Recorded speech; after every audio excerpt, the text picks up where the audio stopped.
After my cancer diagnosis, my sister took over my finances and moved into my home. You should focus on dying peacefully, she said as she changed my locks. I slept in my car until I found the backup Mom had hidden in the attic. When she answered the door to a court summons, she collapsed as she read, "I'm a 44-year-old woman, living in Des Moines, Iowa. A few months ago, I was diagnosed with stage 3 colon cancer. I'm not married. No kids. I live alone in the house I bought 10 years ago and paid off early. I worked hard my entire life, stayed out of trouble, didn't ask anyone for help. When I got the diagnosis, it felt like everything just stopped. The world didn't make sense. My doctor was gentle, but the words were brutal. We caught it late, but it's not too late. You'll need surgery and chemo. You'll be sick, but there's hope." That night, I sat alone in my kitchen with the lights off, thinking about what was next. I didn't want to die, but I also didn't want to fight alone. So I called the only family I had left, my older sister, Vanessa. She didn't say much at first, just sat in silence. Then she said, "Wow, that's a lot." I thought maybe she was in shock. I told her I'd understand if she didn't know how to help. I just needed someone around during treatment. Someone to drive me to appointments and keep track of bills. She said she'd help. "Of course," she told me. "We're sisters." That was the last moment I believed anything she said. Vanessa came the next day. She showed up with boxes. Not overnight bags. Boxes. I should have known then. But I was sick. I'd just had my first chemo session. I couldn't think straight. I let her move in. At first, she acted like she was helping. She made me tea, ran errands, picked up my prescriptions. But then she started opening my mail, asking for passwords. She said she needed them for hospital forms and insurance stuff. I was too tired to argue. I gave them to her. I don't even remember signing the power of attorney paperwork. She shoved it under my nose while I was half asleep after chemo. "It's just so I can sign things for you if you're too weak," she said. I believed her. Weeks went by. I noticed money disappearing from my account. She said it was for medical stuff not covered by insurance. Then she stopped letting me see the statements. I asked her to show me the bills. She said, "You should be focusing on getting better, not stressing over money." Then one day I came home from an appointment and my key didn't work. I thought I was going crazy. I tried again. Nothing. I rang the bell. Vanessa opened the door halfway. She didn't look shocked. She looked annoyed. "You shouldn't be driving," she said. "You look awful."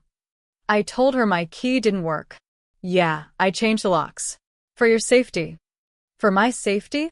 You're unstable. You're forgetful. The doctors said you might get confused from the treatment." "No one said that." She crossed her arms. "You're sick, okay? Let me handle things. You should focus on dying peacefully." Then she shut the door in my face. I stood there for a long time trying to figure out what just happened. Eventually, I walked to my car and sat inside. It was late November. Cold. I had nowhere else to go. I tried calling the police.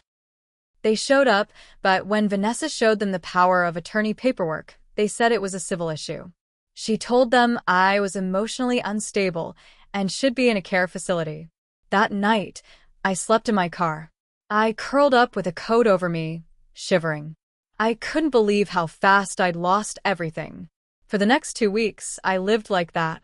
Some nights in a parking lot. Other nights near the park.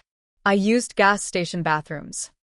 I tried contacting old friends, but no one wanted to get involved in family drama.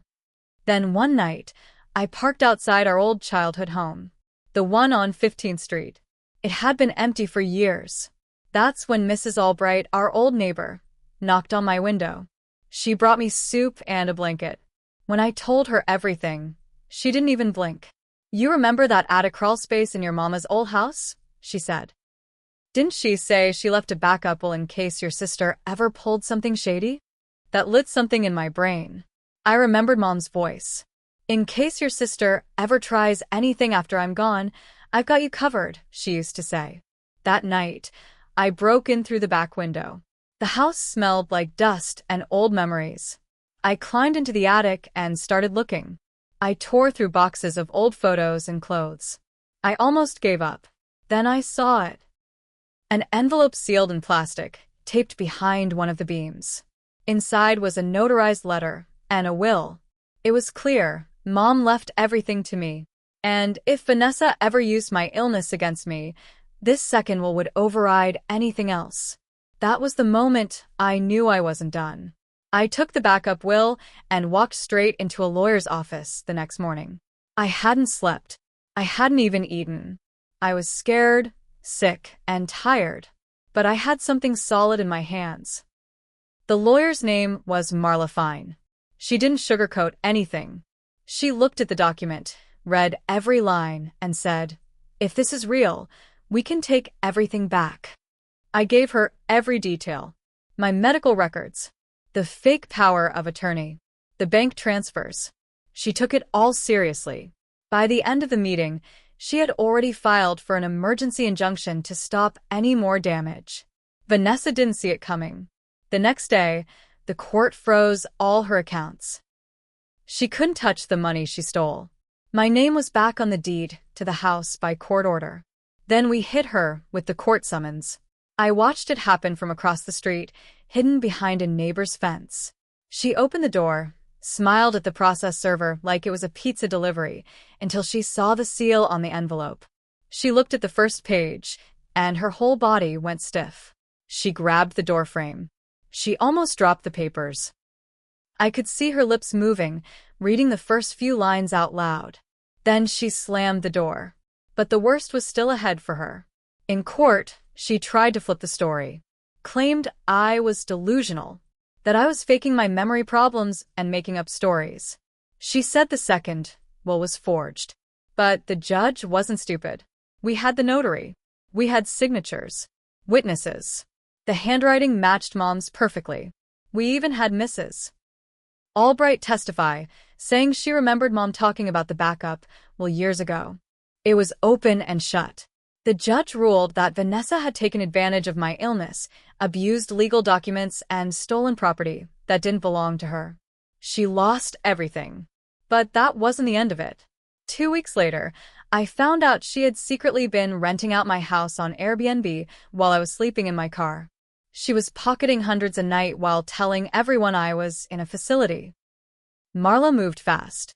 We added more charges: fraud, unlawful rental, misrepresentation. I went to the house and walked in for the first time in months. A couple from Chicago was there, thinking they had booked a cozy Midwestern getaway. I showed them the court documents. They packed up and left in less than an hour. Then I saw the damage. She had repainted the walls, thrown out most of my furniture, and even turned my bedroom into a wellness meditation space.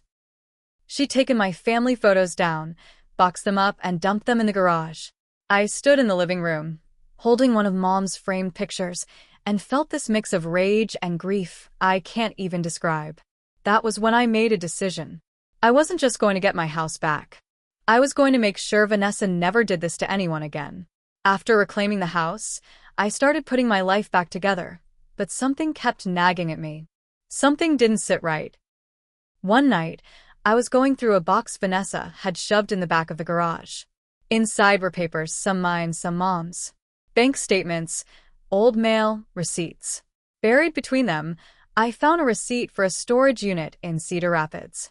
It was recent, paid for under my name, but using Vanessa's email address. I drove out the next morning. The manager at the storage place gave me access since the unit was under my name. What I found inside nearly made me throw up. There were boxes of my personal medical records, bills, test results, prescription bottles, everything from the last 6 months. There was also a laptop. When I opened it, I found emails. Dozens of them. Vanessa had been messaging a man named Rick Toller. At first, I thought it was just her boyfriend, but the deeper I read, the clearer it became. Rick was a real estate investor, and Vanessa had promised him the house. She said she was handling her sick sister's property and could guarantee it would be available soon. She even sent him photos of the inside.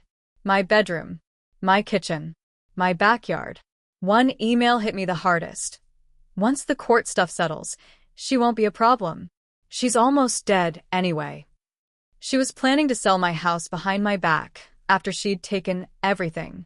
I printed out the emails. Every single one. My lawyer added them to the case. But I wasn't done. I started investigating Rick. Found out he had been sued twice before for fraud. Shady deals with distressed homeowners. Vanessa knew. There was another email.